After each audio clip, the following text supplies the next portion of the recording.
his pen name or the name by which he's very widely known. Recently, a mature lady moderator introduced him at an NLB talk, and the first thing she said about him was that he was her dream boat when in her teens. For me, he's a nightmare. Not just because he looks so much better than I do. I mean, at my age, the looks really don't matter. But unfortunately, he's more talented, more versatile, and more respected than I am. And that really gets my goat. Which is why I have, all this time I've avoided being seen with him, even though I'm his, one of his hosts in Singapore. And for the 3 talks, I've managed to get other people to moderate. But in this one, I was ordered by William to come and pay my dues. I owe him a few favors, and so this is my repayment to William against my will, against my better judgment. Yeah. See, Marlon has been serving 1 wife and 2 mistresses. The wife is not here, so we will leave her out for tonight. But the 2 mistresses are journalism and creative writing. He himself says that he's a journalist by profession and a creative writer by choice. He has been quoting these 2 almost his entire life. And I know a lot of Tamil writers and journalists, but I don't think anybody can match his promiscuity or versatility, as some others might call. He has been, as a journalist, he has worked in newspapers, he has worked in magazines, he has worked in television, and you know, he was once the editor of the most popular weekly magazine in Tamil. And then he went on to establish the most popular television news and current affairs station in Tamil Nadu not too long ago, and it beat everybody hands down. So he's reached the pinnacles of his chosen medium, and he has contributed to every modern medium, newspaper, radio, television, and lately he's also a big presence in the digital medium as well. You know? So his paws are all over the place. And also as a leading member of the Literati tribe, he has written poems, short stories, novels, and critical literary essays. Again, you can see that he ranges over so many things, and in each field, he has made a name for himself. He has 19 titles to his credit, and some of them have won big awards. And his works are being discussed in university classes of contemporary literature. And he has been the guest of honor in many festivals, including our own Writers' Festival. Then later on, he came as a judge for the Singapore Literary Prize. And he has been in the Toronto Literary Garden Award panel. And he has delivered lectures, the invitation of University of Melbourne, of course, our own university, and one of the most prestigious universities in India, which is called the Jawaharlal Nehru University. And he was also one of the speakers and keynote speakers at the, the Media Leaders Roundtable in Bao in China. This Bao conference is quite a big event, and he has been specially invited for that. And in India, there is an institution called Sahitya Academy, which is the very prestigious Academy of Letters, and he is on the board of the Tamil Advisory Panel. And as is customary in Singapore, I must mention that he is a graduate of an American university, University of Florida Journal. So he's quite legit, you know. Of course, the most important reason, Tayan. Oh, we are truly honored to have Professor Ko Tayan here. She is a doyen of the literary tribe, as well as the dean of the former Art and Social Sciences in NTU. Of course, the most important reason why he's here is the Lata, where's Lata? There, she brought him here, introduced Malan to the Select Center, and basically coerced him into accepting this invitation, I think. And of course, he's here on official business as the first ever Lee Kong Chian Fellow, a Tamil writer, to be given that fellowship, which is a 6-month stay in Singapore, and he has been studying our Tamil literature over the past 50 years. And that is the subject of his conversation with us today. So, as William had advised me, Malan will speak for about 50 to 60 minutes, and then we have another half hour for our conversation with him. So with that, it is my immense pleasure and honor to present Malan to you. Thank you.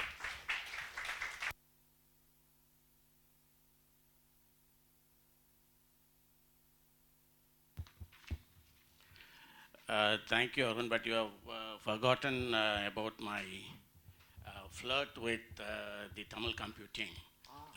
besides my two mistresses.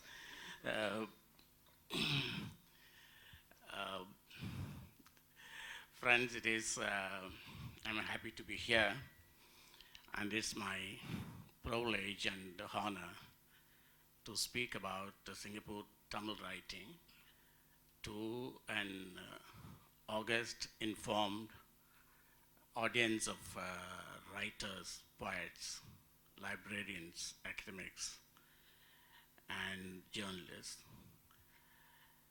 And when I thank Mr. William for this opportunity, and also Ms. Lata, who was instrumental in nudging him, in prompting him to bring me here.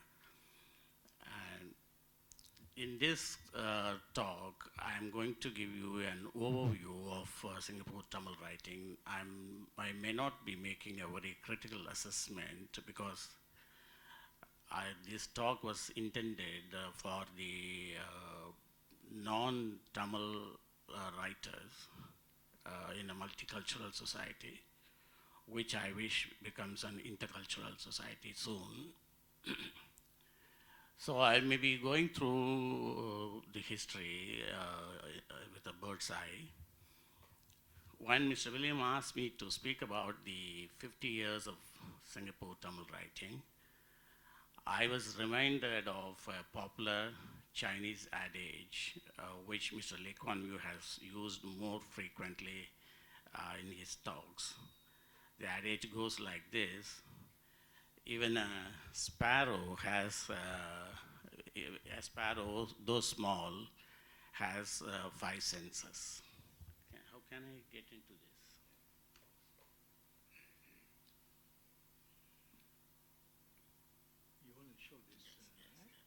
A sparrow, though small, has 5 senses. It is the popular Chinese adage. And compared to the Indian peacock, which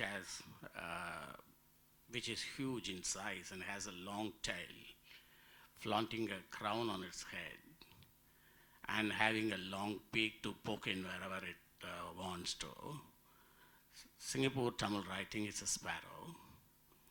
But in fact, the Tamil writing is now global in the sense uh, it has been written from many other countries. One cannot imagine that we would have got contributions for Tamil writing from places like New Zealand, Australia,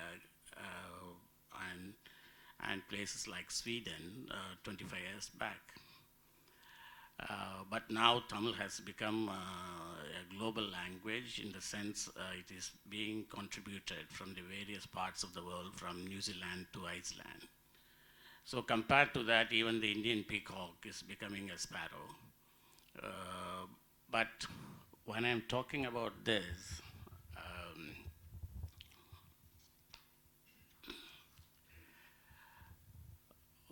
quite a few of my friends here may feel happy and may also feel amazed that the first non-English newspaper that appeared in the island was not a Chinese newspaper or a Malay newspaper, but it was a Tamil newspaper.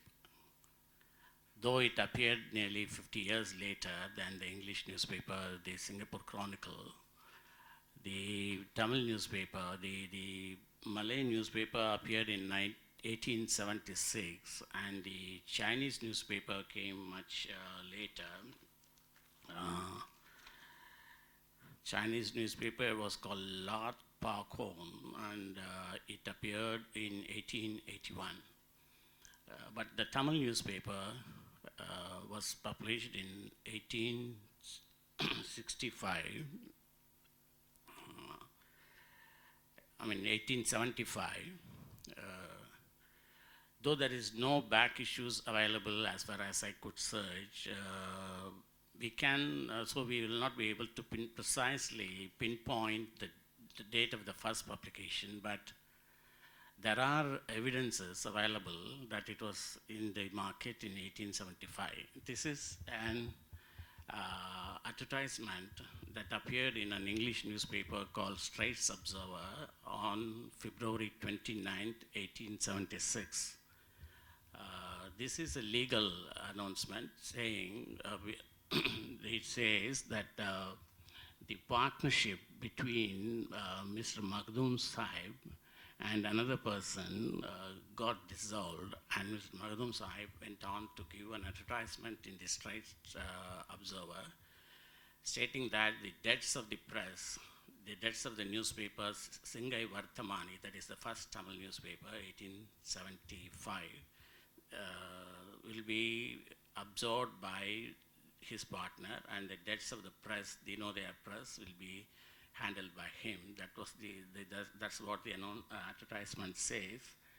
And the partnership dissolution deed was signed in December of 1875.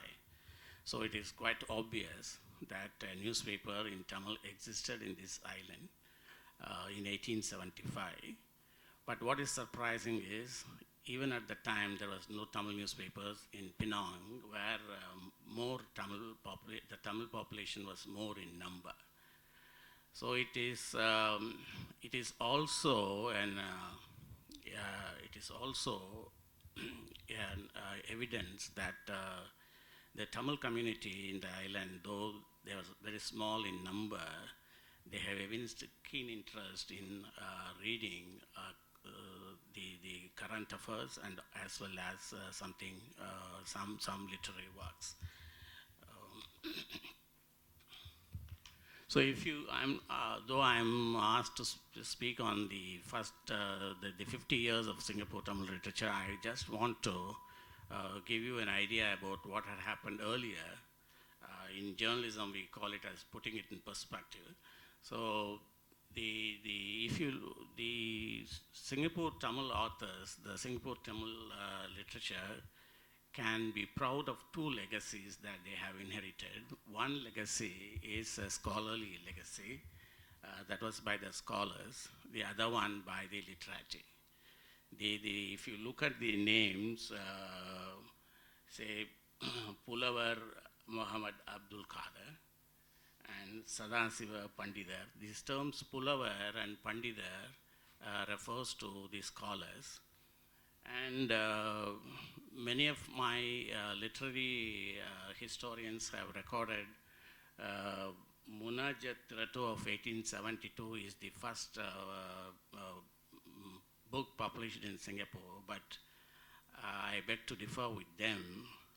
There is a book that was published in 1863 by Muthu Karpan Chettiar that was printed at the Raffles printers in Singapore, and a copy of this is available at the Roja Mutia Library in Chennai. Of course, we were not able to get copies here, and probably soon we will work to get a copy here.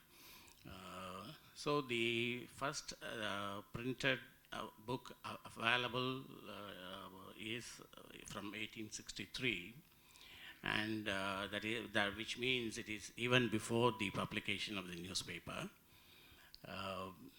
And one thing is, the scholars were writing about, most of them are the devotional works. For example, the first book, Thannir Malai Vadivel, is a book on Murugan deity, and the second one, Munajat Tiratu, is about the clerics of Islam who were buried in India as well as and in Singapore. One of them, by name Sikandar Sahib, was buried in Fort Canning. So he has mentioned about him also in that work.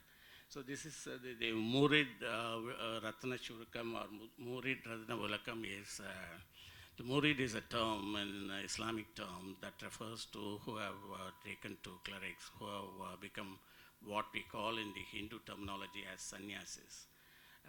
So that talks about the norms and conducts of the Murids. So the almost all these works are on God or on religion. But the other one, the one in the red, is completely human. It talks about the first one, the Adi Vinoda Kudurai Pandya Lavani, which was published in 1893. Is a very interesting book. Yeah, it is available in Books SG. It is available in the library. It is available on the online too. So what does it speak about is, it talks. It gives you. It's a kind of a story expressed in the form of a verse. A couple, we don't know whether they are husband and wife, or a man and a wife, or a man and his girlfriend, whatever you can interrupt. A couple, they leave from India, in the southern part of India, to Singapore to watch the horse racing in Singapore. So in that process, they describe about the journey. And after that, when they arrive at Singapore, they go through the different roads and landmarks in Singapore. And that's a very interesting part. And I checked up with a book called 150 Years of Singapore, which has a list of street names in Singapore. And the Anson Road in Singapore is referred as Yin Sing Road in the Lavani. The South Bridge Road is referred as Sabaji Road. North Canal Road is referred as Kinna Road. And Serangoon Road is referred as Serang Road. And Istana is referred as Governor's Hill. And it also talks about various the so-called villages in Singapore, which are known as kampongs. It talks about a Pal kampong. In Tamil, kampongs are called as kambam. It talks about a Pal kambam, which means there might have been dairies and supplying milk and other things. And the Dobi court is referred as Dobi kambam. And and there is another place is called Vengol Kambam. And more than the description of the landscape, it also gives us an inkling about the life in Singapore. One interesting area which probably many researchers can work on it later, even at that time, the Japanese girls were indulged in prostitution here, Japanese, Telugu, and some Muslim girls were in the profession of sex workers, and they make a passing reference about it. And it doesn't need a big common sense to understand prostitution is a product of poverty. So it gives you an idea about how the Singapore at that time was there, and in that context, this is a very important work. And then the other one, and the word Lavani, Lavani is a musical form. So this is also, it appears, this must have been written to sing or to enact. So I think those areas need to be explored. But what we can very clearly see is there is one called by Muthu Nadar, this Brahman Alaya Vadinarai Chindu. This is about the Thaipusam. This is kind of a play because they mention in one of the lines they mention Innilathil Nadagamai Inbamudan. So probably it was meant for what we call as Thirukuthu, that is the street plays. And the previous one, this Vadivelar Kavadi Chindu, this that was written by R.M. Ramanathan, is about the Thaipusam. Those are the lyrics made for people to sing when they are carrying the kavadi, and it is meant for Thaipusam. And what one interesting aspect of it, it describes about some of the Chinese businessmen on the way. So it also describes about how the Chinese were running their enterprises. So I think multicultural references have started much earlier. This Vadivelar Kavadi Chindu is, we don't know the date of it, but it's supposed to be, we can guess it is written by 1894, because the same Ramanathan Chettiar has written another work which was around that time. So we have to, so all this offers enormous scope and opportunity for my fellow Singapore writers to research into it and record it for the posterity. And then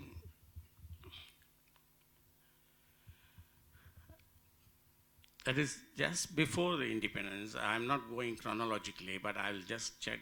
Just before going to the independence, pre-independent days, one best thing happened to the Tamil writing in Singapore is it had an organized institutional support for literature.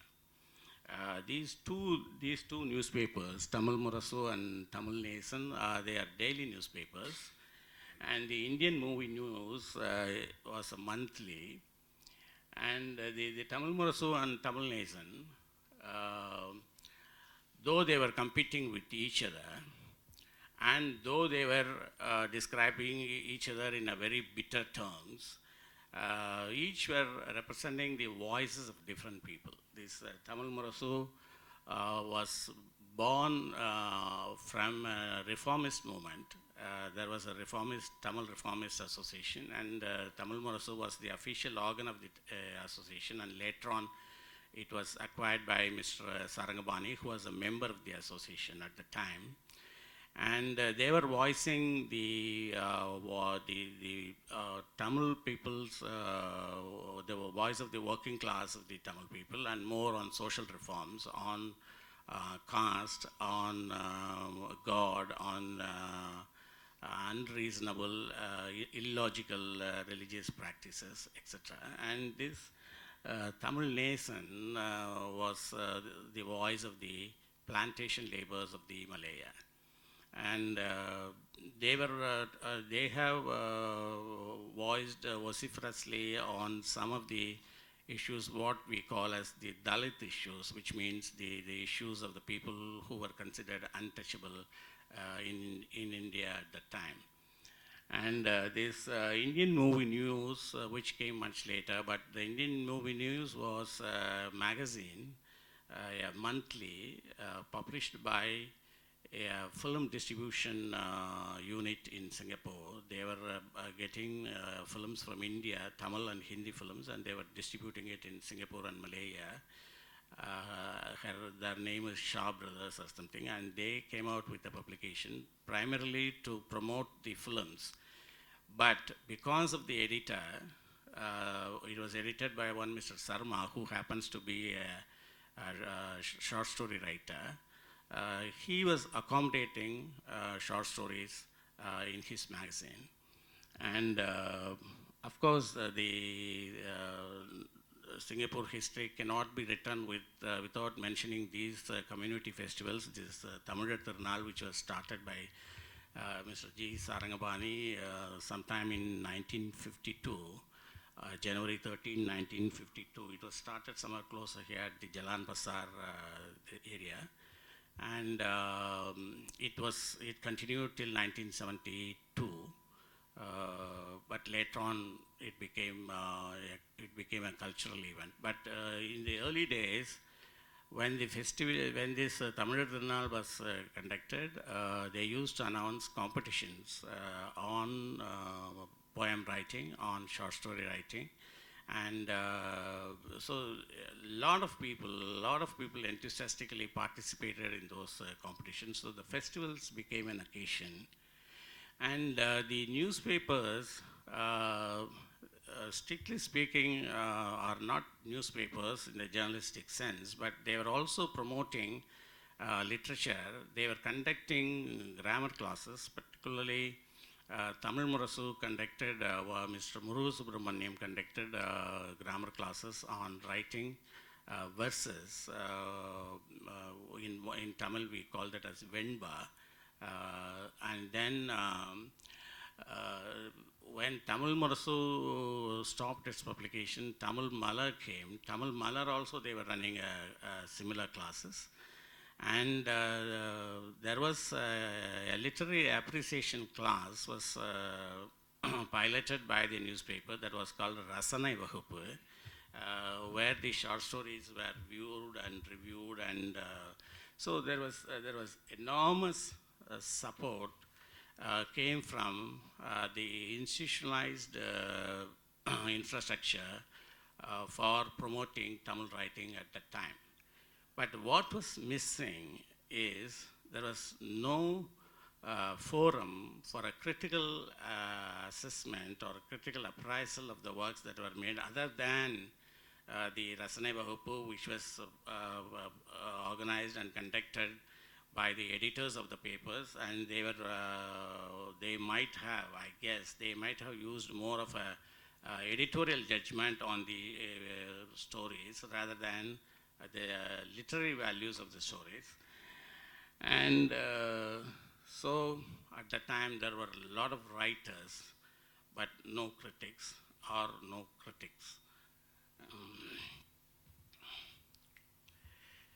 But we are now coming to the Republic of Singapore, that is the post-independent days. In the post-independent days, what has happened is the base that was supporting the Tamil writing suddenly started shrinking. Tamil Murasu faced a strike in 1963 for almost an year, and so the forum for writing became was not available at that time. And then what had happened is the two radio stations, we got only one here in Singapore, And since there was an absence of a forum to criticize, to make a critical assessment of the work, there was a kind of a vacuum in the sense to guide the people when the base has shrunk. So that was the problem of the 60s, and say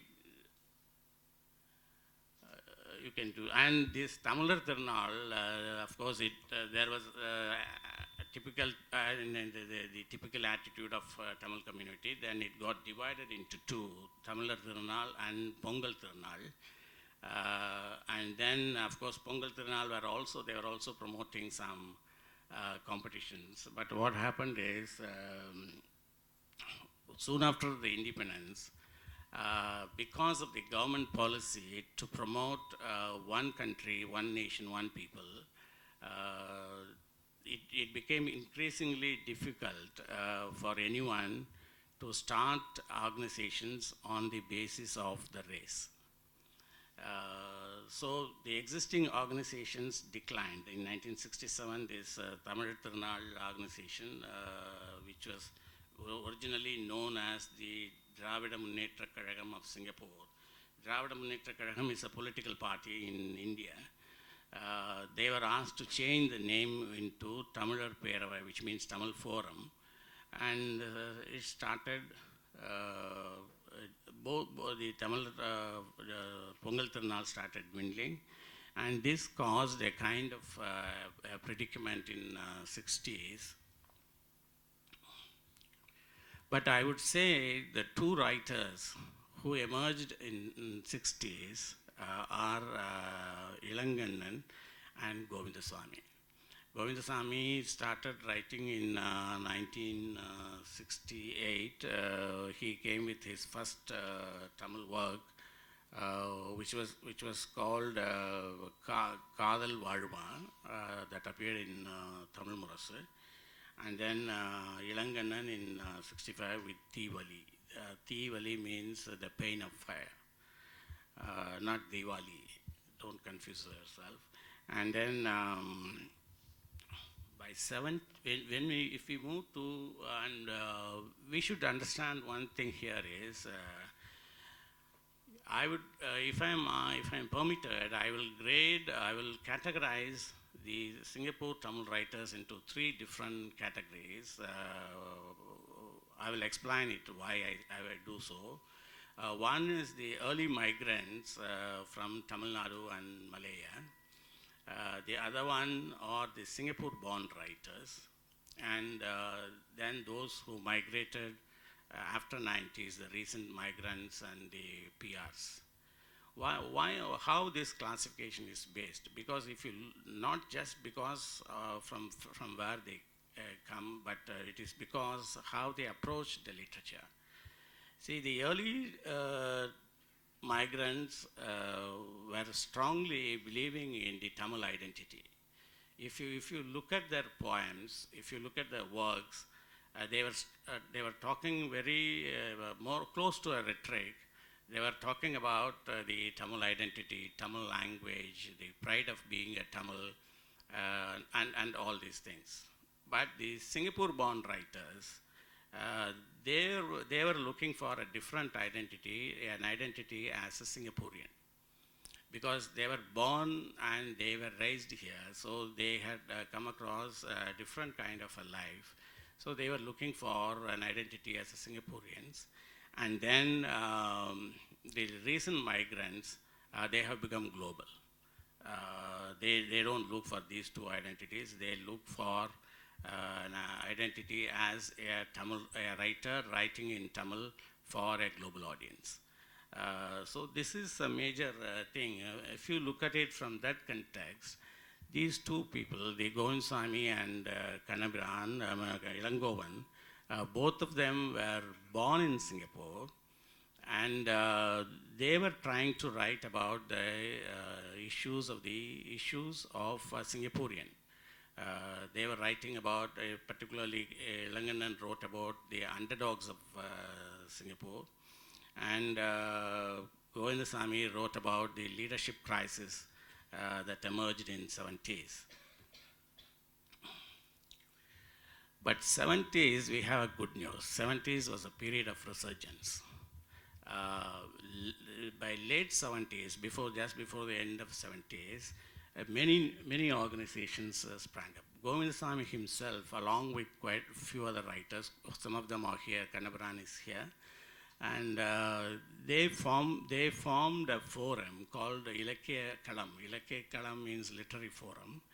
Their idea was to collect young writers and groom them into matured writing. And of course, in 1977, Singapore Tamil Writers Association was founded. And another thing was happening that the university, by 1997, Dr. Veeramani of the National University, he organized what is known as a Tamil Peravai, and they were organizing biennial conferences in the late 70s, in which the reviews and critics were made on the Tamil writing by different writers and by the academics themselves.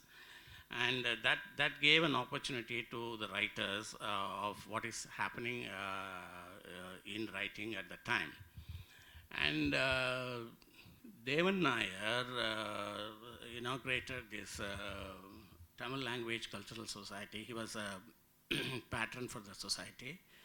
And they were also working on the Tamil areas.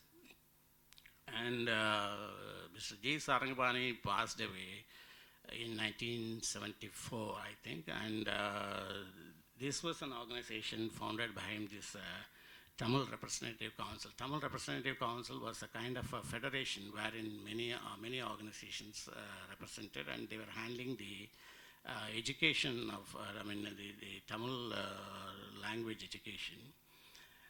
But it was revived in 1980 under the leadership of Mr. G. Kandasamy, who was a member of parliament at the time. And then by the end of 1979, by 1980, if I can recall the press release given by the Ministry of Culture at the time, on December 22nd, 1980, Singa was launched. Singa magazine was a bilingual magazine, multilingual magazine, wherein the literature from all the languages were there, and it was there also in English for people to read. So that gave an opportunity for the Tamil writers as well for the other writers to understand, to read, and to comprehend what is going on in Tamil writing. All this put together encouraged the Tamil writing, and this is one of the best period of Singapore Tamil writing. And it is said, it will be the instigator. Singa will be it was not just compiling, collecting something, compiling, and then editing and publishing them. The role expected out of Singa was to instigate more creative efforts in all the languages. So all this helped. And the two writers emerged in that period is Ilangovan and Udumangani. Ilangovan came with his first collection of modern poems, and later on he went on to write plays. In between, now and then he was making critique of the Tamil writing that's happening in the island. And Udumangani started as a short story writer, but he is known more popularly for his TV shows as a TV host. But I can't still get out of the shock. He died in a TV studio when a program was being recorded. So both people are very popular at the time, and that I'll be talking about these writers little later. I'm just giving you an overview. And 70s, as Govindasamy says, the number of writers increased as well as the number of stories also increased. So, but when you come to 80s, I would call that as a period of paradoxes. Why it's a period of paradoxes? Because the Tamil writers were started receiving awards, and they were started recognized by the community and also by the government. And they were also recognized beyond the shores. SEA award is one, but other than SEA award, some of their works were published in journals in India. Ilanganan wrote in a popular Tamil weekly in India called Ananda Vigadan, and Kannabiran's work appeared in a very respected literary journal called Deepam. So the efforts of 70s, I wish to believe that it started bearing fruits in 80s. And these are our Tamil writers who were honored in 80s. 82, Ilanganan got the SCA award, and another one in 86 for Paranan. And they were also honored with the cultural medallion. And anthologies started appearing, and the ASEAN anthology on poetry appeared in 1885, and on short stories in 1989. And that was the period a lot of authors started publishing their short stories and poems as books. By the time the poems have almost come to a plateau, but whereas the short stories were booming, and a lot of writers published their books in 80s. If I remember correct, Kannabiran's books appeared, 3 or 4 books appeared in between 1981 to 1985 or 86. But this glory is on one side, but on the other side there was a gloomy picture. See, the new talents have not emerged. All these glories were happening to the writers who started the writings in 50s, 60s, and 70s. But no new talent started emerging. And though more number of stories written, as Govindasamy has said, the quality of the stories were disappointing. And this is what the 3 stalwarts of that time have had to say on this.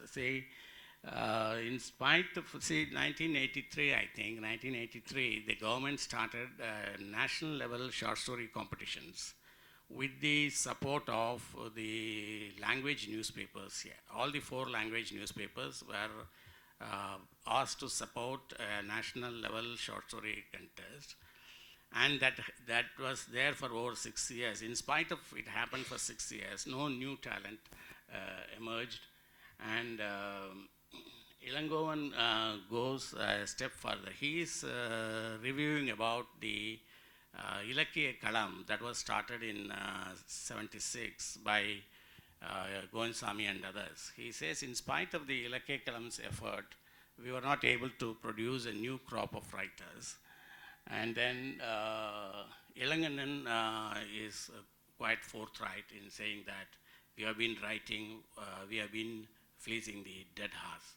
So that was the scenario. So on one side, the seniors, they got their recognitions, they got their awards, not only in this country but beyond the shores. But on the other side, no new writers were emerging. And in fact, in the 1985, when Mr. Arasu wrote the introductory remarks for the Tamil poems, he has also lamented like that. Alive, that's about poetry. Arasu writes, alive but not flourishing. the past decade has not produced any poet of significance, nor has any outstanding piece been written by the poets who have been holding the fort for over 2 decades. The reason for this stagnation are many. Tamil poets, by and large, have confined themselves to an imaginative quarantine. That's the term he has used. They have confined themselves to an imaginative quarantine, limiting themselves with regard to theme, structure, and the level of professionalism. So this was the introduction he wrote for Tamil poetry in 1985. And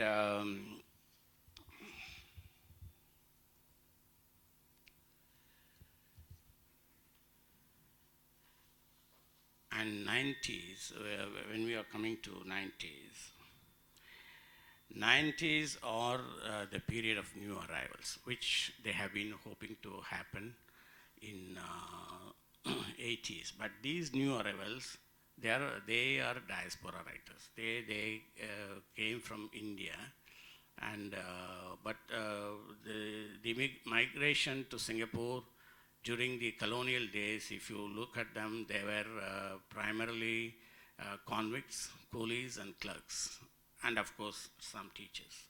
But 90s brought in a bunch of talented teachers who have gone through proper Tamil training in literature, and a lot of IT professionals who are exposed to the world of writing in many ways. And then that was the time the internet came into, Tamil stepped into the internet by 1995 October, because of the support of the government of Singapore and through the efforts of Govind Swami, Tamil got into the internet, and that opened quite a few windows. And National Library Board and the National Arts Council and Book Development Council, they took a lot of initiatives in promoting the literature in this country. For example, this National Arts Council started their Writers' Week programs at the time, bringing writers from outside Singapore, and hosted them for a week, asked them to interact with the writers here, and then exposing them to the writing. And GPA, the Golden Point Award, was there, and the Indian writers, they asked to judge the writings. And so a lot of initiatives came, and there were publishing grants started in 90s. And then Singapore Association of Tamil Writers, there was a change of guard. Mr. Andiyappan took charge as the secretary or president at the time, and he was keen in taking Tamil writing to the different areas, and he was also promoting Tamil literature by inviting people for talks, asking them to interact and all these things. And that also, 1990 also happened to be the 25th year of the Republic. So 25 books were published at one stroke on the National Day, I suppose. So which was a giant leap in terms of publishing in Tamil works in Singapore. And what were the themes that they were doing? And another thing happened. Arasu was lamenting about the stagnation of Tamil poetries, and Tamil poets got into the imaginative quarantine. In 90s, it also started by 1991, to be more precise, 10th November 1991 in Tamil Murasu, Iqbal wrote a piece for the need to get out of the grammar and to migrate to the so-called modern poetry. It is probably, as a poet who had been writing since 1957, probably he might have felt the stagnation, and he started advocating for the free verse. And it was not so easy for him. And when he wrote this, the next week, the first week, that is on 10th November 1991, Iqbal wrote a piece. And on 17th November, by the next week, Amaladasan wrote a very strong piece criticizing Iqbal and those who want to take to the free verse. He went to the extent of saying, மரபுக்கு கேடு செய்தால் மாறாத சூடு வைப்போம், which means we will brand you with fire if traditional form is tampered. So that was the kind of vehement protest those who were trying to seek change faced at the time. But Iqbal replied to that much later, probably a month later, on 22nd December 1991, in the same Tamil Murasu, in a much sober way. I will read the piece in Tamil, then I will try to give you the translation. உயிர் கொடுக்க ஓடி வாருங்கள், முடியாவிட்டால் இந்த சாவுகளுக்கு சரமகவி பாட சந்தத்தை தேடுங்கள். வீணாக தீக்கோல் சுமக்கும் வேலையை தேர்ந்தெடுக்காதீர்கள். தீ உங்கள் விரல்களையே சுட்டுவிடப் போகிறது. Which means if you can come rushing to save the poetry, if you can't, start picking your rhymes to sing an elegy to the Tamil poetry. Don't opt for branding with fire, because you yourself may become a victim to it. And this moving to the free verse brought in a lot of imagism into the poetry. So the Tamil poetry moved from the plank of rhetoric to imagism and other modern techniques. So this is how it had happened. And the writers and another thing was, now the internet became accessible almost to everyone in 90s. It opened the window to the world. In the sense, Singapore, the irony is, Singapore is a modern metropolis compared to the rest of the world. But Singapore Tamil writing at the time was much behind in the scale of time. But what happened is, internet facilitated the writers to read what is being written in the other places, and it also helped them to start their own email groups, start their blogs.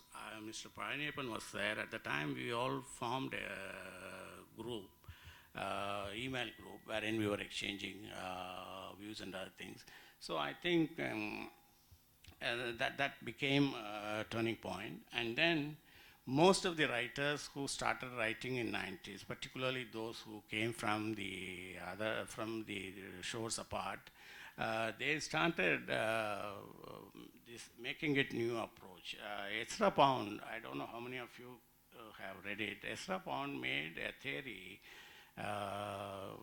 It was called Making It New. And knowingly or unknowingly, many of the writers started writing took to that approach in writing Tamil stories. They were writing stories on humanism, which means they were placing the man above the moral. So they were worried about what is happening to the human than what is happening to the so-called culture or the moral values or anything. And then, of course, they started writing about the identity crisis. Identity crisis in a multiracial society has got very many dimensions. It is not just linked to your race, but it is linked to not only to your language but also to your gender. So they have started writing about the identity crisis, and of course, imagism took its roots here.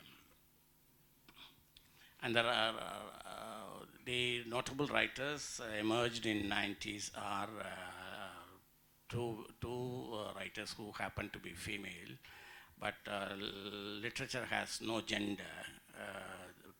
The literature has a soul, but it has no gender.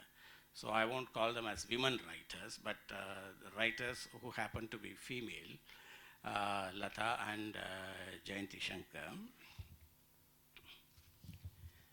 And coming to the last decade of 2000 and onwards, they have started reaching out to the world. That was the time a lot of translations have appeared, and a lot of multilingual anthologies, thanks to NAC and NLB and others. So multilingual anthologies have come, so they were able to, for example, in the year 2000, a multilingual anthology called Rhymes, edited by Mr. Edwin Tampu and I think Chitra Shankaran. It published the poems in all the 4 languages, and all the poems were translated into the other 3 languages. So if you are really, if you have a critic's eye, probably you can compare what is written in Tamil with what was written in the other language, and what was the theme they have chosen to write, what was the techniques they have adopted, and how the flow is. So that's a very, very valuable multilingual anthology. And thanks to Arun Magilan and his team, we got nearly 350 Tamil books digitized, and it's available in the library, which means a writer interested in Tamil writing outside Tamil Nadu, for example me, can access and read the books sitting at my place. So, which means a Singapore writer got an exposure outside his known domains. So, all these things took the Singapore Tamil writing to a different plane, and these are some of the themes they have picked up for writing. They were writing on the postmodern philosophy, not on postmodern techniques. If you study the works, you can find they have taken a tinge of postmodern philosophy in their writings, particularly in their short stories. And one of the postmodern philosophy is this self-referentiality. Surya Ratna came with a book which has stories. All the stories all starts with the first person narrative. And then Siddhuraj, one of the Siddhuraj's short story, it starts with a different narrative, as if somebody is telling us a story, and finally the last paragraph of the story ends with the first person narrative. So there is a kind of a self-rationality, and again there were a lot of stories based on feminist theory, but not to a great extent, but to a larger extent, there were stories based on feminism. And many people started adopting to what is known as the open-ended short stories, which means the reader was involved in the story, and the reader was asked to conclude the story on his own. There was no fixed end was suggested. It is up to the reader to take the story forward within himself and conclude it. For example, Lata wrote a story called Aliza, which was a kind of that story. And there were also stories on futurism. Futurism is not exactly science fiction, but it has the tinges of science fiction. It's one way of science fiction in the sense the science content in a science fiction story, in a futurism story, will be much less there, and the social content will be more. And when I said Lada, I was reminded of one of her story of reading, of learning Tamil. Tamilukkum Amudendru Per, I suppose. So that kind of story, they have started attempting different things with an urge to go further. And now I would like to, as I was telling you, this talk was intended for the non-Tamil readers and writers. I would love to introduce quite a few of the Tamil writers, and I have given a list of their books available in translation, so that if you are really interested, you can pick them. I'm sure library may be having copies. I'm not very sure about it, but they may be having copies. But it's available there, so you can always read. And the one person I would love to introduce is Iqbal. Iqbal has received all the prizes that are available in Singapore for writing. And it starts from the Tamilvel Parisu to Kavimalai Parisu to all these South Asian Writer Award. And but he deserves all that. That's the main point. It's not that just these prizes were given to him in a platter. He started writing since 1957, if I'm correct. If I'm wrong, please correct me. And he started as writing for children. He started a lot of lyrics for radio to be played by children. And one good thing with Iqbal is he is always a man who is moving along the time.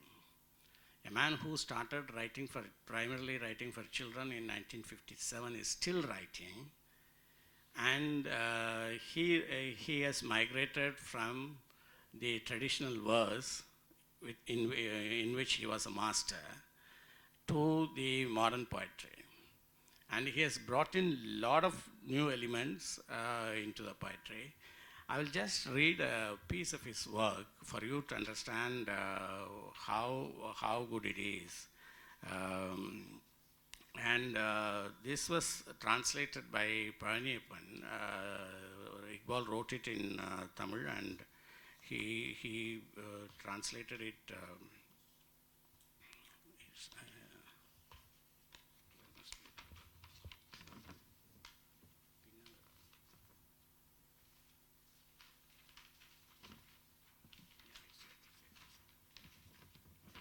I'm not going to reveal the title of the poem because I read it in a different way.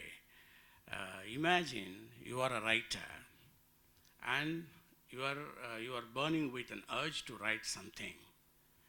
And imagine that scenario is expressed in poems. You are a flower emanating fragrance on fire. Emanating fragrance on fire. And your fired up order spreads your fired up order spreads out your aroma. The soft spiraling smoke garland, the soft spiraling smoke garland that you spin graces the neck of the gentle air, soon dissolving like a dream. You can entomb yourself. That's what most of our writers do. You can entomb yourself under the veil of smoke while your intrinsically, your intoxically aroma exposes you.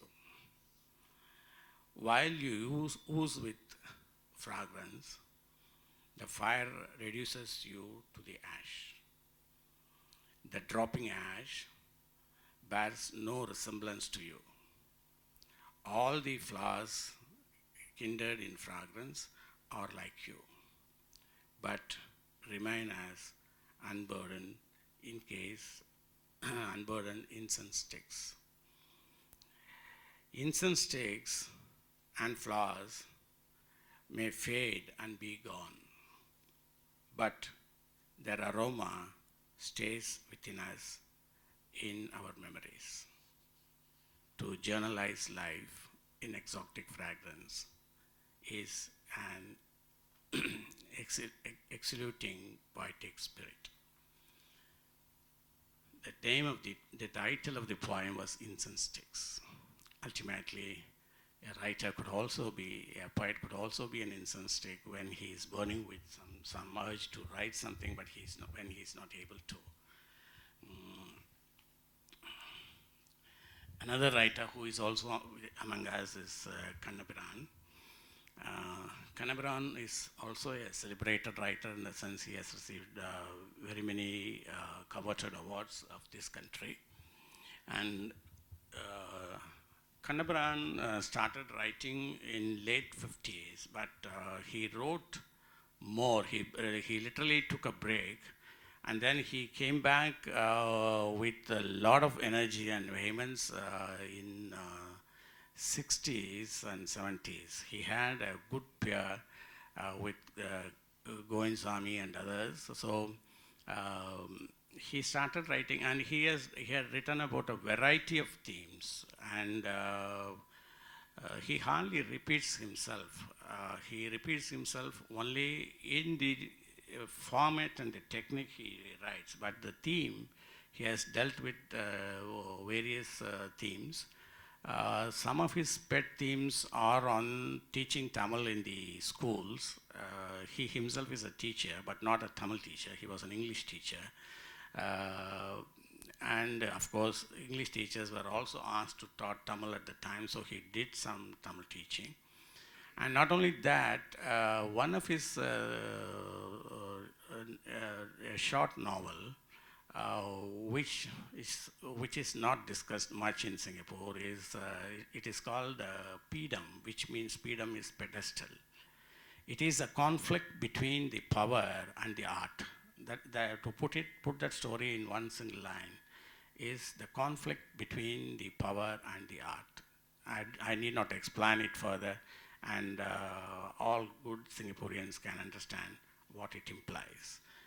And some of his works are available in translation. And Govind Swami is the one who was trying to groom young writers. Unfortunately, he has not succeeded in his mission. But he started writing, like many writers, when he was young. He was writing on the mundane things. His first story is a love story. And he has also said that I write my life. So that was his concept. But later on, he came out with two remarkable stories. One questioning the mindset of Tamil community in the island. What do they prefer? Do they prefer a temple or do they prefer a school? And he has also raised the questions on the Tamil community seeking for leadership rather than the values. So those are two remarkable stories, and one of his short stories is available in the anthology of fiction of Singapore, the ASEAN anthology. But he died very young, so we don't have many of his works available to us. But it's worth translating some of his works now. Somebody should take an initiative for that. And Ilangannan. Ilangannan is a writer who, as I was telling you, wrote about the underdogs of Singapore. He wrote about the very ordinary people on the street, the peanut seller, the drainage cleaner, the road sweeper. So he characterized many of these. And another pet theme for him is the interracial relationships. And in fact, he has come out with a collection of short stories entirely based on that. these are some of his works. And the last one, The Flowers at Dawn, is a recent publication. It was published by Epigram 2-3 years back, and it's one of the good translations available. Not only the content, but also the translation was also a good one. Ilangovan, in an interview to the English newspaper in India called The Hindu, has described himself as "Controversy is my middle name." And The Hindu has described him as the enfant terrible of Singapore literature. He has always, he has picked up themes which are supposed to be controversial, and his 3 plays were banned in succession, one after another. And when he came out with his second poetry collection, some of the writers demanded banning the book. He has received all kinds of criticism from his fellow writers and critics, saying that his works are profane, his works are obscene, his works are, if there is blasphemous, all kinds of criticisms were leveled at him. And he was one writer, but he has migrated to English writing now. I don't know whether he has migrated or whether we have driven him out to English writing. But he is one of the writer with a lot of sensitivity. And he writes, his writing needs an approach, because on the first reading, you may not be able to decipher anything. But because he writes in layers, so one has to travel into the layers to find out what he is trying to speak about. And if you evaluate critically, he's very good at his plays compared to his poems. Because plays are a different kind of a genre that gives you an opportunity to dramatize things. But in his poems, he always keeps a subtle tone, which a reader may find it difficult to catch up with. But it's worth reading. And of course, Lata. Lata is one writer who is available in translation in many ways. Almost many of her poems have appeared in many anthologies, many multilingual anthologies. And Lata writes,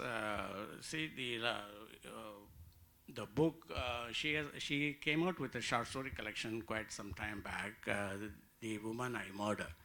That is the name of the book. She talks about the women folk in Singapore, primarily their identity crisis.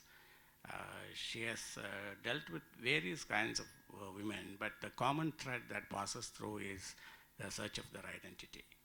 And she had also made very subtle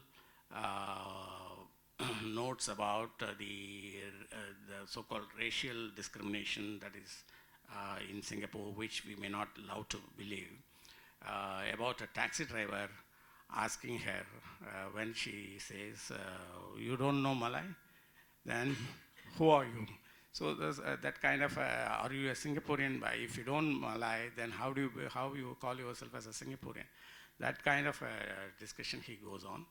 And in her poems, she had made very subtle criticism of the social condition here. One of her poems is called Maypan, which means the goat herd, in which she describes about how we have what we call as a mobocracy, in the sense if we love to follow people rather than to lead them.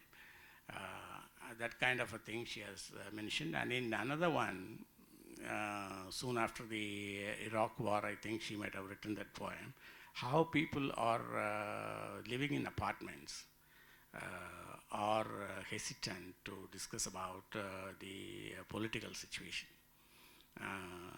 And she uses a symbol there. The poem goes like this. There is I have seen in Singapore, not elsewhere, only in Singapore, they use a little long rod to dry clothes. Not the cloth lines which we use in India. We use ropes as cloth lines to dry the clothes. But here I have seen they're using a little long sticks in which they put their clothes, and that breaks and fell down from a top floor. And then she takes that as a symbol, and the poetry flows, how everyone reacts to it. Somebody says this is predetermined. Somebody says that happens to be from the flat of a Muslim. So it is linked to the global terrorism. So the poetry flows like that. So she's a very subtle but a firm commentator on the social scenario around us, and it's worth reading her. And this is the last slide, so you can feel all relieved. This is Jayanti Shankar is another writer. Jayanti Shankar writes. She's a very prolific writer. As far as I could count, she has come out with nearly 25 books. I don't know the latest count, it could be more. But some of her themes are about the diaspora community, not just diaspora Tamils or diaspora Indians. She has also written about the workers come from the other places. So she opts for a bigger canvas. And primarily her stories can be classified as stories of humanism. And lot of new breed of writers have come in the recent years, and they have changed the face of Singapore Tamil writing. Quite a few of them are here. Madangi is here, Sidhuraj is here, Aragunila is here. So Madangi has written a short story called, I don't know whether their stories are available in translation. That's why I have not listed it here. Because I was preparing this slide, keeping the non-Tamil readers in mind. Madangi has written about, she has used a different technique in writing that story, that Urgodi Dalarhal, the story is called. And Aragunila has written about the pressures of PSL, what do you call this, primary school leaving exams. So they are taking the very recent topics and write. And another promising writer is Sidhuraj Ponraj. I wish that translations appear very soon. I request the publishers here, they should think of an anthology of Tamil short stories translated into English, probably the stories that appeared in the new millennium.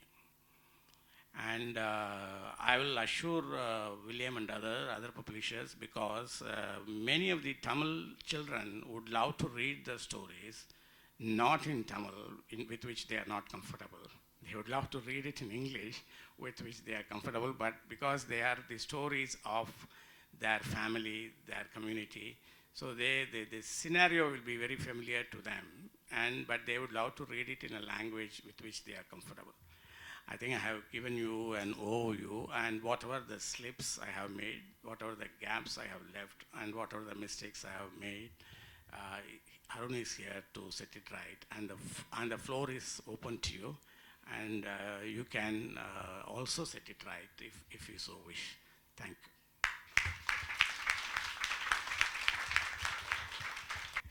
I think you will agree this was a tour de force, covering not just the 50 years, but a much longer time span. I wanted to add a few footnotes to Malan's commentary, but because we are running short of time, if there is time later, I will add that. I would like to beg your indulgence among the Tamil audience that we give our brothers and sisters, the non-Tamil brothers and sisters, to ask the first few questions, even though I know you'll have a lot more. So may I invite the others to raise some of your questions or even comments. And one of the things that would be natural is for you to compare the development of the Tamil literature in Singapore with other streams, the English, Mandarin, and Malay streams. So may I invite whoever is willing to start the ball rolling.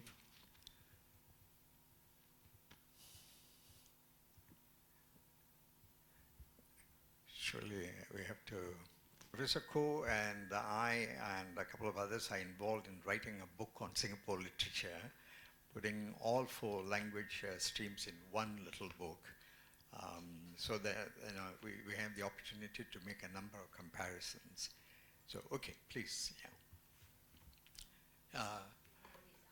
Yes, yeah. Please go ahead. Yeah. William, can I use this? Huh? Yeah, you can use it. Literature is language, obviously. You talked about the declining base from about the 1980s, from independence. To what extent has independence and the separation from Malaysia and the large Tamil readership there had an effect, as it has, on Malay literature, on Tamil literature? And it was very interesting that you ended your talk with an appeal for translations of Tamil stories into English so that the younger generation could have access to it. So the second question is, apart from the decline in the number of readers through separation, what about language policies? Have had any effect on both the production and the readership of Tamil literature? No, in the eras of pre-independence and the first few decades, the first decade of the post-independence, the opportunity for the Tamil writers to publish their work was largely limited to the newspapers. And there were not enough forum for them to publish themselves. And Tamil Murasu was the major newspaper that was able to cater to literature at that time. And when Tamil Murasu became defunct for a year, the competitive newspaper took that opportunity and published the works. But what happened is they were not able to come out with their own books at the time, though many of them tried, because materially they were in a very materially they were not having a rich living. Many of them were working, they belonged to the working class. Most of them are working the menial jobs, and they were not having enough money to publish the books. But still, in spite of that, many of them came with their books in late 60s. And many of those books were printed in India and they were brought here. Though Singapore has got a long history of printing Tamil books here. And about the second question, the readership is now global.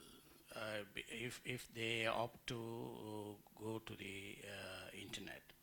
And no longer the writer is dependent on a publishing house or on an editor to publish his work.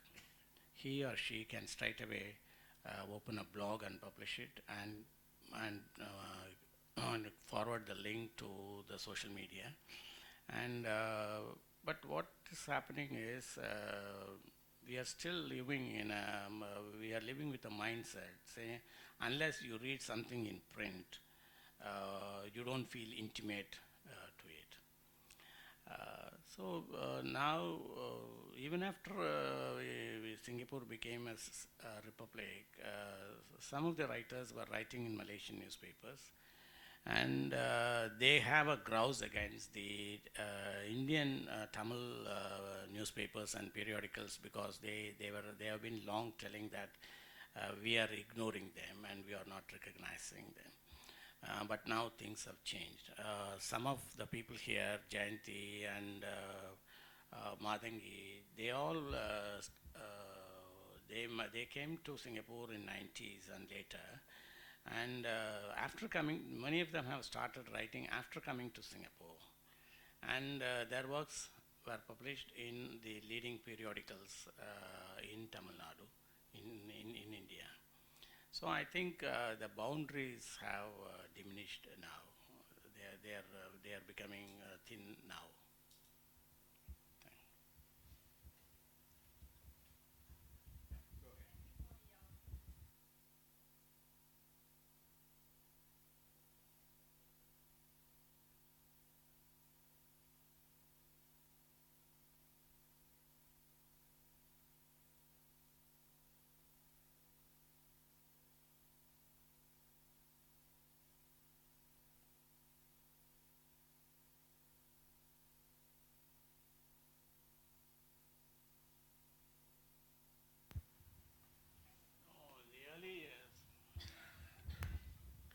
In the early years, probably that was the time the Singapore writing was fledging, and probably the editors and the so-called the teachers and the gurus of literature here, they were taking a patronizing view. That could be one of the reasons. That's my guess. I have no basis for that. But what I have seen is what is lacking in Singapore is we don't have critics here. We have the people who call themselves as critics. They simply give you a list of works which appeared in which year and who wrote what, that kind of it. There is no analysis on the content and there is no analysis on the literary values of the work. And I think that is very much needed for Singapore. And probably somebody should tell our writers about the various theories and philosophies and techniques that are associated with writing. For example, when you talk about postmodernism, and I'm glad quite a few weeks back, National Arts Council organized a workshop on writing postmodern poetry with Sidhuraj. So it is time for them to tell what is postmodernism and what are the techniques, and what is science fiction and what are the techniques. Though I agree, a writer cannot be shaped in a classroom. The writing is a basic instinct that has to come from within you. And of course, you need people to tell how to handle your tools. That is lacking in Singapore. And probably when I go back home, and I may start doing it online for the benefit of Singapore writers. Just a quick note. As you know, in Singapore in general, we don't have a highly developed critical culture, right? But for Mandarin, Malay, as well as English, there are institutions, certainly in the tertiary institutions, critical theory is being taught for them. There are Malay Studies Department, Chinese Studies, as well as, of course, English Literature Department. For Tamil, there's only one institution which is teaching Tamil at a higher level, but they have nothing to do with critical theory. So there is no platform anywhere in Singapore where the traditions of criticism, literary criticism, is being nurtured and then disseminated. So hopefully we'll change that in time to come. Yeah. Next comment. Okay. But it was the other languages who didn't want their names to be revealed, because I think this is what has happened. And there's a lot of literary criticism at university level of writing in English, but it's never generally published and known outside academic circles. and there's an online journal. And maybe Tamil literature does not have one, QLRS, but there is literary criticism. So it's a general problem, not only specific to Tamil literature. When Singha was there, they were doing a good job. They were trying to at least introduce the other language to the Tamil. Yeah. I mean, I was part of the pioneering group. Then our intention was not criticism, but to expose, a kind of exposure, intercultural literary exposure. That's what we were trying to do. And talking about judging, I've been asked many times to be a judge. Not only have I said, don't mention my name, I said, I will never be a judge, because in all the projects that I do, I have to embrace everyone. And for that reason alone, I have never been a judge, though I have been instrumental in recommending judges. I have never, even last month I was asked to, I said I won't. And that is precisely because the sensitivity, and for the Tamil community, which is the smallest literary community here, it is more acute. Other comments, please? Yes.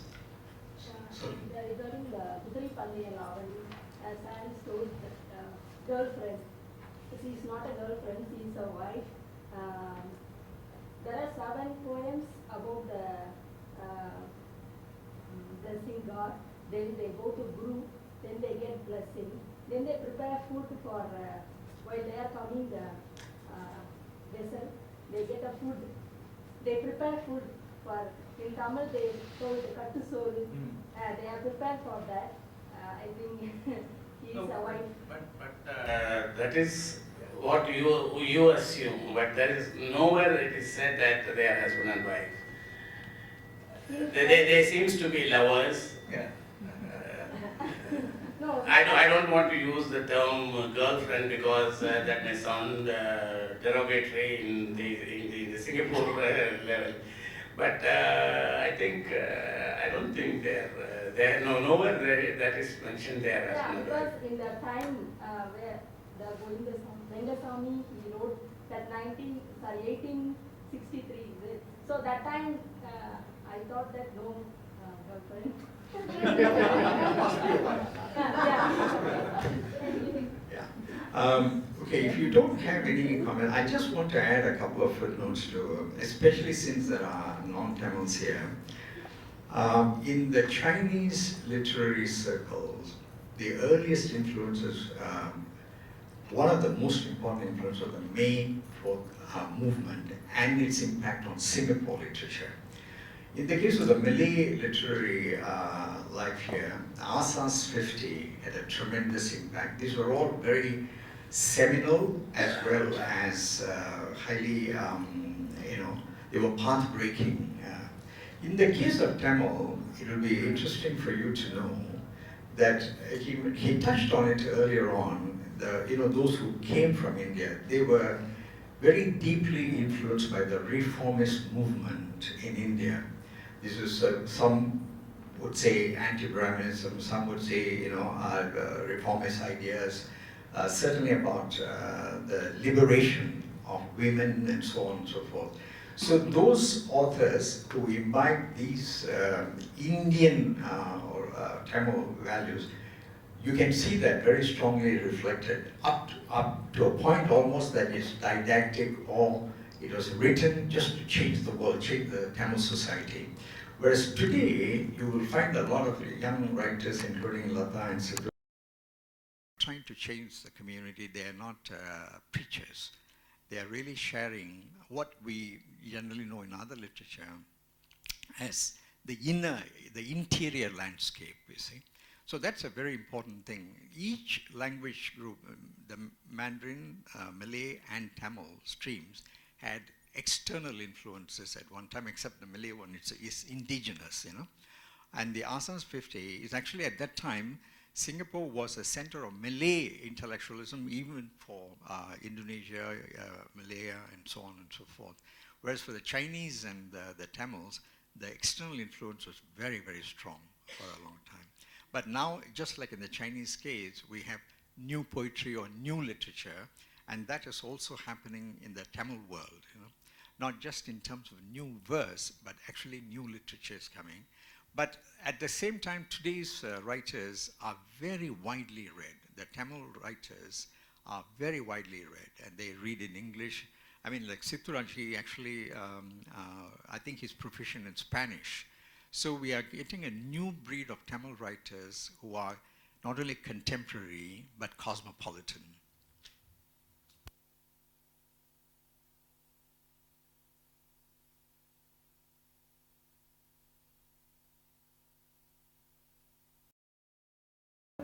You presented a very interesting historical narrative. It would be interesting to find out if there were historical factors or socio-political factors that influence the changes in themes and methods that authors use over time. And my second question, I hope is not too ponderous. Perhaps I would urge both Mr. Madan and Mr. Arun to postulate about how the Tamil literary scene in the next 50 years will look like. both. Talking about the socio-political impacts on writing, as he was saying, the earlier writings, they were the offsprings of the reformist movement that was happening here. And they were trying to build an identity as Tamils. And you can find, the very interesting thing is, Mr. Sarangabani, though he is hailed as the leader of the Tamil community, at one point of time he has written for the need for a national literature. He talks about Malaya, because at the time Singapore was also Malaya. It has not become independent. So at the time he writes the need for a national literature, and he goes on to the extent of saying it may be written even in Malay or in Chinese or even in Tamil. So he has sensed it at the time. But he had, his reformist movement was building an identity as Tamils, because that was needed at the time. The Tamil community was divided on the caste lines. So he thought it would be ideal to people to transcend the caste lines and come together with one single identity, so that the rest of the races will treat them respectfully. This idea is reflected in literature, particularly at the time. Many were opted to write poems rather than short stories. Probably publishing constraint may be one of the reasons for them to opt for poems. And many of them have reflected it. And if you ask me whether that the reformist movement succeeded in its objectives, I will say sorry, it has not. Because if you make a count in terms of numbers, a lot of poems were written on God and the devotional thing, in continuation to the legacy of the scholars that we saw in the early thing. And still firewalking is there, and still the Thaipusam Kavadis are going. So it made an impact at one point of time, and it lost its steam over the period of time. That changed the writing in the content of the literature too, to a great extent. As I was saying, the products of 60s, that is Govindaswamy and Ilangannan, they were writing about the social issues. They were not writing about the Tamil identity. Though Ilangannan loves to, he is a lover of Tamil, and all his characters are named are named without a Sanskrit name. Most of the Tamil names are Sanskritized names, but he was giving them the names in Tamil, the so-called Chase Tamil or the Tani Tamil, whatever it is. And in spite of that, he was not insisting on the Tamil identity. He was writing about the interracial relationships. So the themes and contents changed over the period of time. If you study it, it is almost running parallel to the social scene here. So what you see with the contemporary writing is almost what is happening in the world around. It's not just specific or peculiar to Singapore. The most of the writing around the world in any language, globalization has made an impact on that. So the human beings are considered as a product in globalization, and though the agonies are reflected in the literature too. So I think literature cannot exist in vacuum without the socio-political impacts. You are asking me how the literature will be from 50 years now. The one good thing is I won't be here to judge it, so I can say anything and get out of it. I don't think what is happening now is the language is shrinking. You need less of words to describe anything. We are living in the age of Twitters. And it is believed that 140 words is good enough to describe something.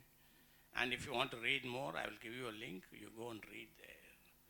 So the medium will change. The medium will no longer maybe a print. Print may not be the dominant medium, but there will be other medium. So when there are other mediums, then the impact of technology will be there. And if you study the relationship between the language and the technology, one influences the other. The technology always wants the language to become smaller to handle. And the man sitting next to you is an IT expert. You ask him, he will say in Tamil there are only 30 letters and not 247 as we taught in the class. It is 12 plus 18 that can give you 247 letters. So they are trying to shrink it, and that will continue to happen, I suppose. Since you put me on the spot, by the way, he's my supervisor for his master's thesis. So there is a purpose in him asking. But I don't want to give, since I'm not a creative writer, I don't have a smidgen of creative genes in me. I am both an incurable optimist and an ultra-realist. I really wish that Tamil will keep up with the times, whatever that might be. We will keep up with the times, and there is an opportunity in this country that is very rarely given almost anywhere else in the world. So I feel that if we want to retain our Tamil identity, if we want to become Singaporeans without any hyphenation, that is perfectly all right, and I am all for it. But if you want to keep your hyphenated identity, then the communities must work at it. Even the Chinese community is going through a lot of anxiety about that. So you can imagine how much more difficult it will be for Tamil to maintain its literary aspirations. So it's going to be extremely difficult.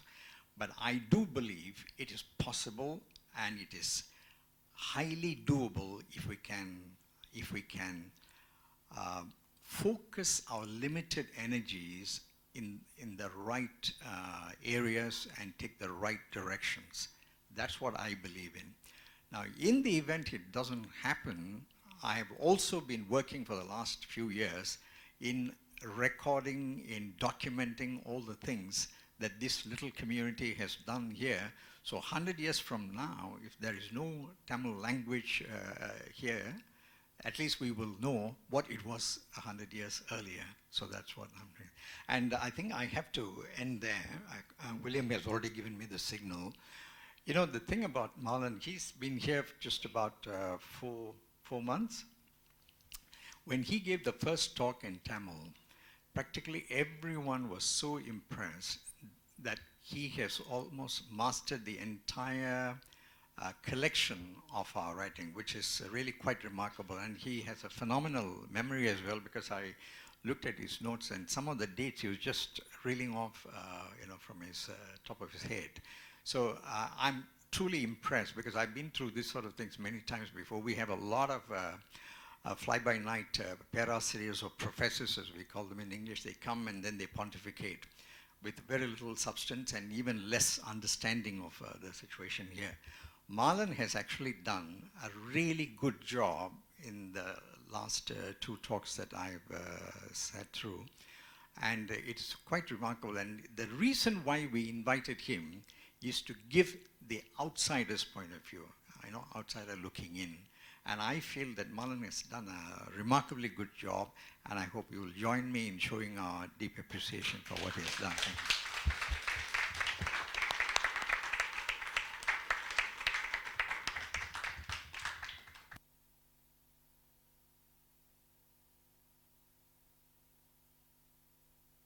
you. Okay, could you help me thank Mr. Marlon again for his very enlightening talk? And also to Arun for agreeing to moderate the talk. Thanks so much for accepting our invitation, and I don't think I needed much convincing, right? So thanks so much for coming tonight. My name is William from the Select Center. Tonight's event is actually the most well-attended event that we've had. It's really fantastic. I like to think that it's partly both due to the attraction of Mr. Marlon, but also I think this desire to know more about Singapore Tamil literature, especially when it's so rare to have a talk in English. So thanks again to Mr. Marlon and Arun. So if I could just indulge you a little bit more. We are a new nonprofit. We focus on promoting literary translation and also intercultural communication across languages and cultures. So there are a couple of events that are coming up, and we organize events throughout the whole year. So next week, we actually have a talk by Shivaji Das on travel writing in conjunction with his new book, Angels by the Murky River. So next Wednesday, 14th June, same time, same place. If you are free, please come and join us. And if I could make an appeal, we right now have an ongoing Singapore Translation Month initiative, which is basically a call for translations of Singapore literature from the 4 languages into any of the 4 languages. So for example, from Tamil into Malay, Chinese, and English, and then vice versa. So we are really trying to promote translation in Singapore, and then also to promote Singapore literature. So for all the writers and translators who are here tonight, I encourage you to work with one another, and hopefully you get to submit something. And the deadline is 12th of June, which is next Monday, 2359. So you still have a few days, right? If I can just make an appeal.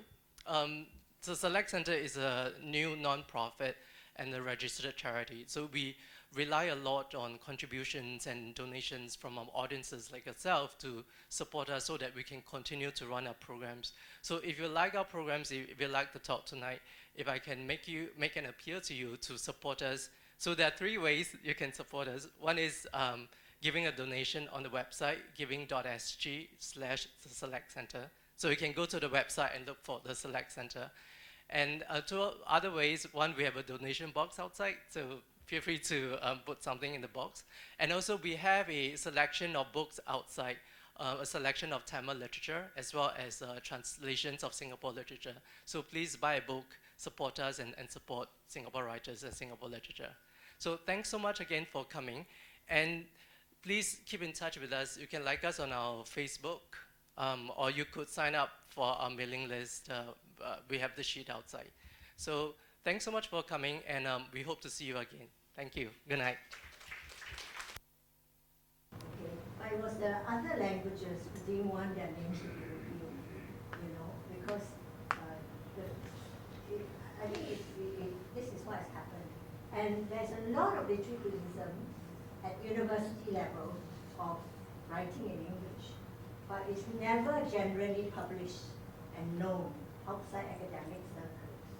Right? And there's an online journal, and maybe Tamil literature does not have one, QLRS, but there is literature. So it's a general problem, not only specific to Tamil literature. When Singha was there, they were doing a good job. They were trying to at least introduce the other language to the Tamils. Yeah. I mean, I was part of the pioneering group. Then our intention was not criticism, but to expose, a kind of exposure, intercultural literary exposure. That's what we were trying to do. And talking about judging, I've been asked many times to be a judge. Not only have I said, don't mention my name, I said, I will never be a judge, because in all the projects that I do, I have to embrace everyone. And for that reason alone, I have never been a judge, though I have been instrumental in recommending judges. I have never, even last month I was asked to, I said I won't. And that is precisely because the sensitivity, and for the Tamil community, which is the smallest literary community here, it is more acute. Yeah. Other comments, please?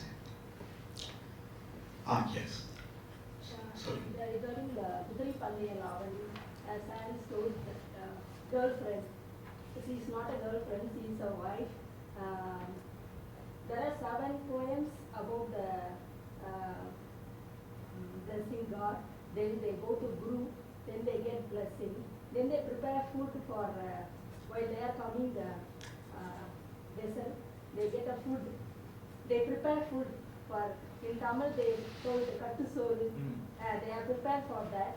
I think he is a wife. But that is what you assume, but there is nowhere it is said that they are husband and wife.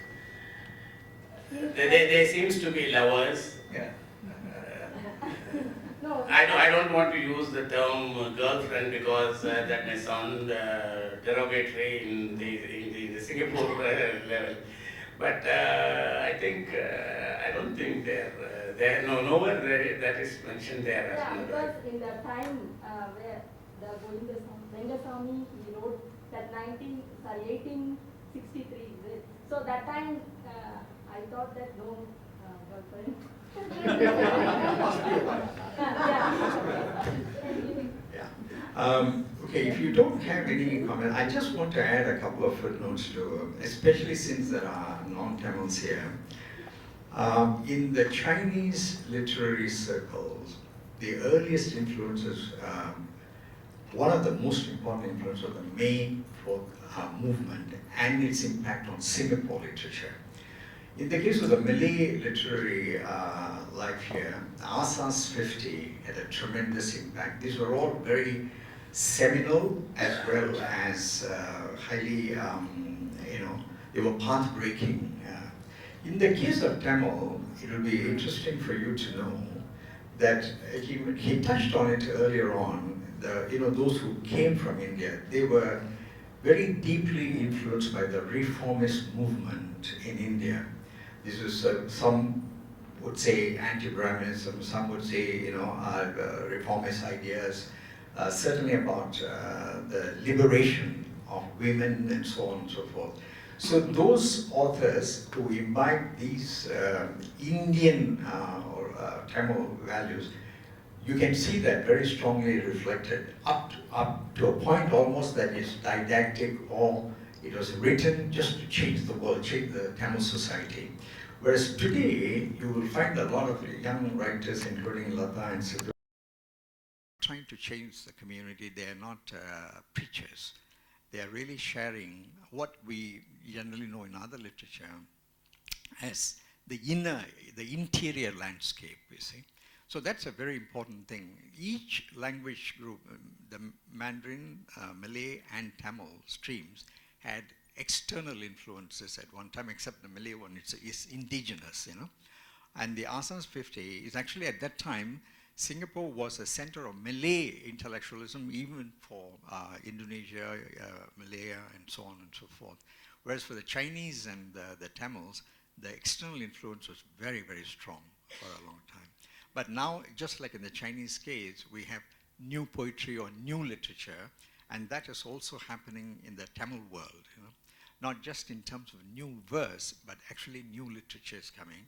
But at the same time, today's writers are very widely read. The Tamil writers are very widely read, and they read in English. I mean, like Sitturaj, he actually, I think he's proficient in Spanish. So we are getting a new breed of Tamil writers who are not only contemporary, but cosmopolitan.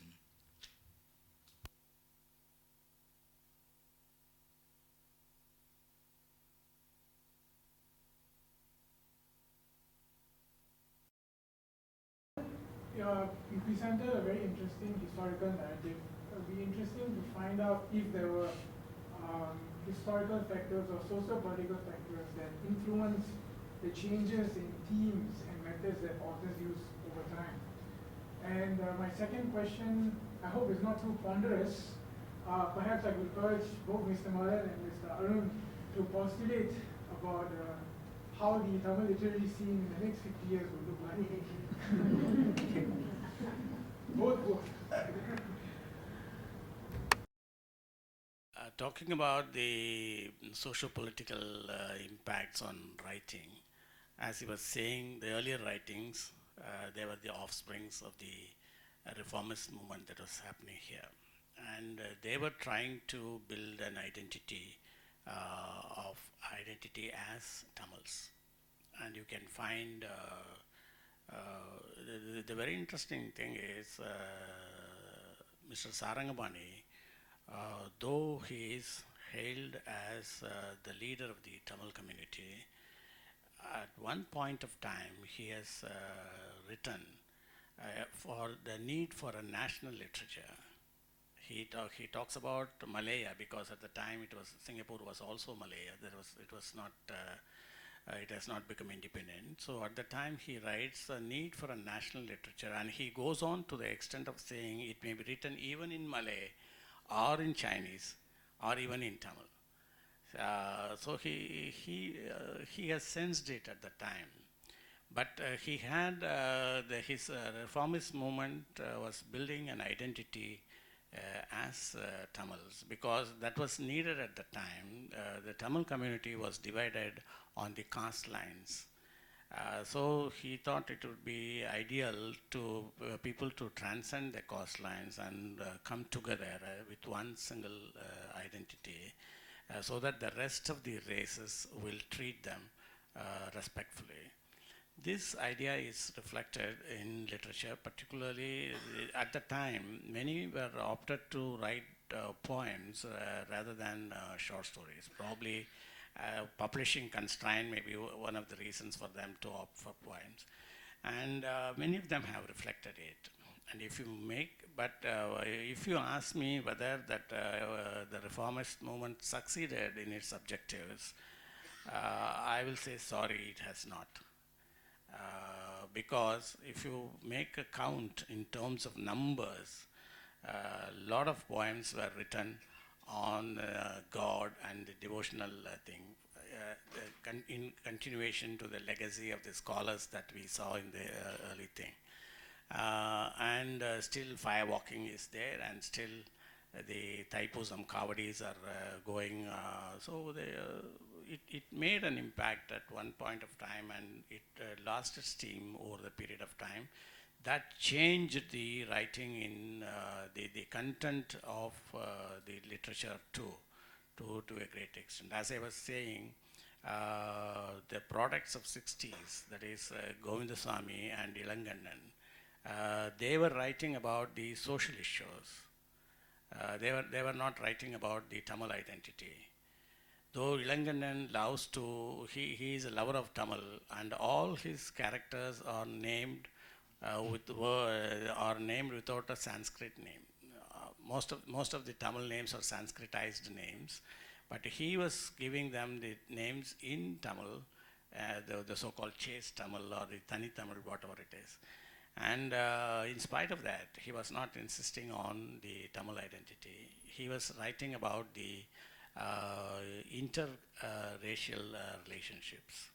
So the themes and contents changed over the period of time. If you study it, it is almost running parallel to the social scene here. So what you see with the contemporary writing is almost what is happening in the world around.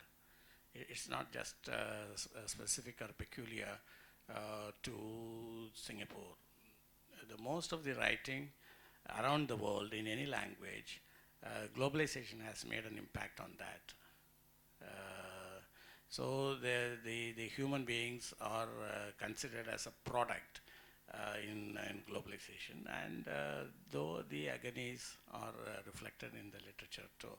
So I think literature cannot exist in vacuum without the social political impacts. You are asking me how the literature will be from 50 years now. The one good thing is I won't be here to judge it, so I can say anything and get out of it. I don't think what is happening now is the language is shrinking. You need less of words to describe anything. We are living in the age of tutors. And it is believed that 140 words is good enough to describe something. And if you want to read more, I will give you a link, you go and read there. So the medium will change. The medium will no longer maybe a print. Print may not be the dominant medium, but there will be other medium. So when there are other mediums, then the impact of technology will be there.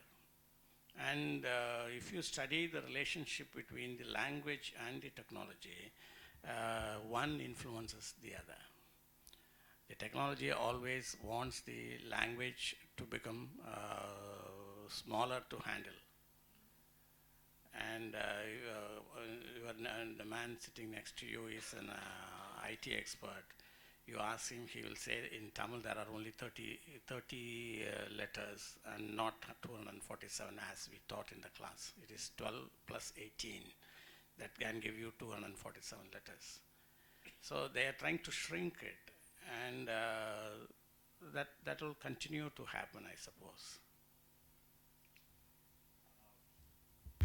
Since you put me on the spot, by the way, he's my supervisor for his master's thesis.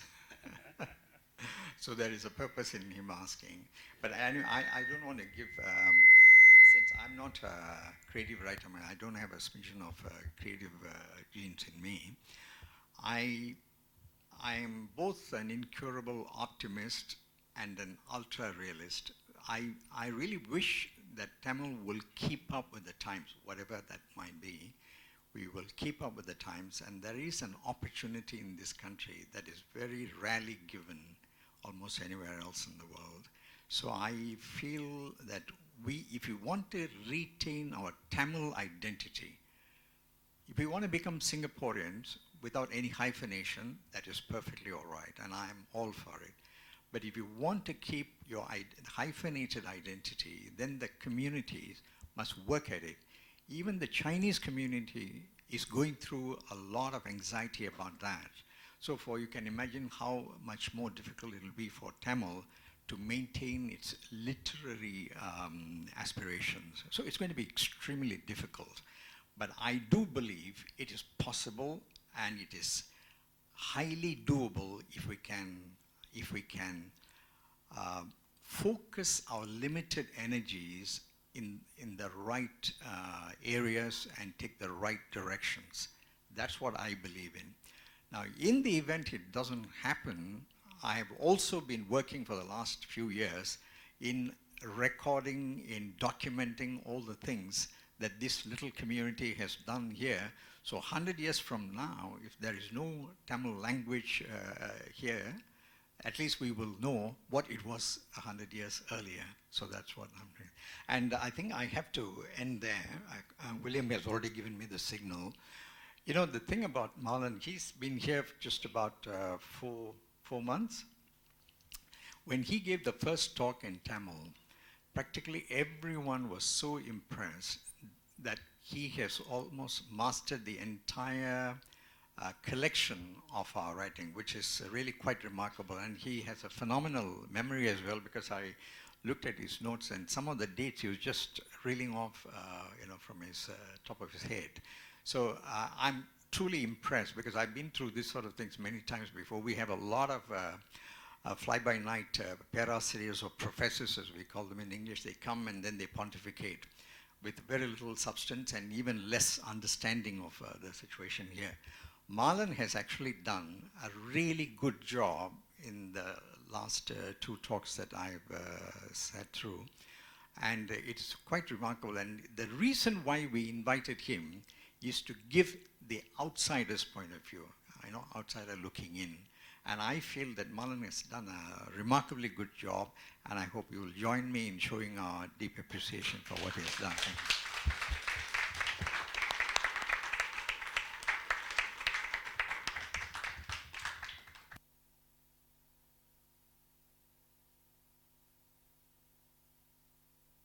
Okay, could you help me thank Mr. Marlon again for his very enlightening talk? And also to Arun for agreeing to moderate the talk. Thanks so much for accepting our invitation, and I don't think I needed much convincing, right? So thanks so much for coming tonight. My name is William from the Select Center. Tonight's event is actually the most well-attended event that we've had. It's really fantastic. I like to think that it's partly both due to the attraction of Mr. Marlon, and also, I think this desire to know more about Singapore Tamil literature, especially when it's so rare to have a talk in English. So thanks again to Mr. Marlon and Arun. Right. So if I could just indulge you a little bit more. We are a new nonprofit. We focus on promoting literary translation and also intercultural communication across languages and cultures. So there are a couple of events that are coming up, and we organize events throughout the whole year. So next week, we actually have a talk by Shivaji Das on travel writing in conjunction with his new book, Angels by the Murky River. So next Wednesday, 14th June, same time, same place. If you are free, please come and join us. And if I could make an appeal, we right now have an ongoing Singapore Translation Month initiative, which is basically a call for translations of Singapore literature from the 4 languages into any of the 4 languages. So for example, from Tamil into Malay, Chinese, and English, and then vice versa. So we are really trying to promote translation in Singapore, and then also to promote Singapore literature. So for all the writers and translators who are here tonight, I encourage you to work with one another, and hopefully you get to submit something. And the deadline is 12th of June, which is next Monday, 2359. So you still have a few days, right? If I can just make an appeal. The Select Center is a new nonprofit and a registered charity. So we rely a lot on contributions and donations from our audiences like yourself to support us so that we can continue to run our programs. So if you like our programs, if you like the talk tonight, if I can make an appeal to you to support us. So there are 3 ways you can support us. One is giving a donation on the website, giving.sg/the Select Center. So you can go to the website and look for the Select Center. And 2 other ways. One, we have a donation box outside, so feel free to put something in the box. And also we have a selection of books outside, a selection of Tamil literature, as well as translations of Singapore literature. So please buy a book, support us, and support Singapore writers and Singapore literature. So thanks so much again for coming. And please keep in touch with us. You can like us on our Facebook, or you could sign up for our mailing list. We have the sheet outside. So thanks so much for coming, and we hope to see you again. Thank you. Good night.